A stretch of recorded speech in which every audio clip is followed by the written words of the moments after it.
ভারতের নির্বাচনের আরো খবর জানবো। কলকাতা থেকে যোগ দিচ্ছেন আমাদের সহকর্মী দীপক দেবনাথ। দীপক, এখন তো সরকার গঠনের দর কষাকষি চলছে, তো আপনার কাছে সবশেষ কি খবর আছে আর পশ্চিমবঙ্গের কি পরিস্থিতি আমাদেরকে জানান।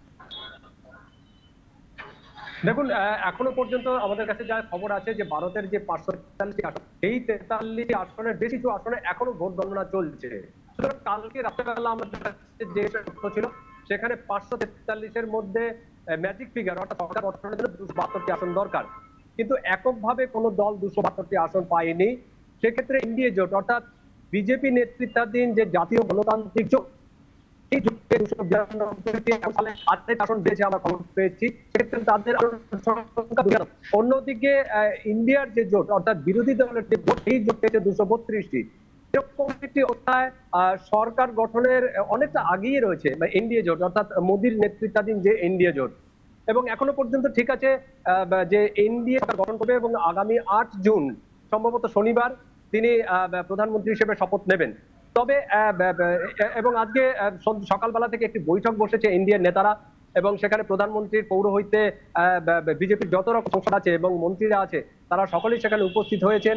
এবং এই বইটা মূলত দুটি বিষয় নিয়ে আলোচনা হচ্ছে। একটি, যে এই নির্বাচনে কেন এত খারাপ ফল হয়েছে, কারণ বুথ ফেরত সমীক্ষা যেটা ছিল সেখানে বারবার করে বলা হয়েছিল যে বিজেপি অর্থাৎ এনডিএ এবার প্রায় 350 আসনে বেশি পাবে, কিন্তু সেখানে তারা 300 আসন অতিক্রম করতে পারেনি। তো সেক্ষেত্রে তাদের কেন ব্যর্থতা, সেই আত্মবিশ্লেষণ একদিকে যেমন হবে, তেমনি সরকার গঠনের জন্য কি কি পদক্ষেপ নেওয়া দরকার ঠিক আরো একটি রূপরেখা তৈরি। ইতিমধ্যেই চন্দ্রবাবু নাইডু অর্থাৎ এই যে ইন্ডিয়া সেখানে কিন্তু বিজেপিকে দুটি দলের উপরে নির্ভর করতে হচ্ছে। একটি হচ্ছে জনতা দল ইউনাইটেড, যেটি হচ্ছে নীতিশ কুমারের দল, এবং অন্যটি হচ্ছে টিডিপি অর্থাৎ তেলুগু দেশম পার্টি, যেটি চন্দ্রবাবু নাইডুর দল।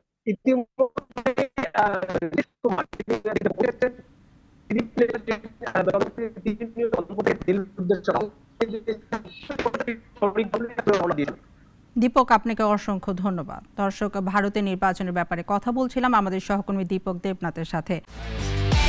একমাত্র ওয়ালটন এসি দিচ্ছে 1 বছরের রিপ্লেসমেন্ট গ্যারান্টি এবং কম্প্রেসরের 10 বছরের গ্যারান্টি।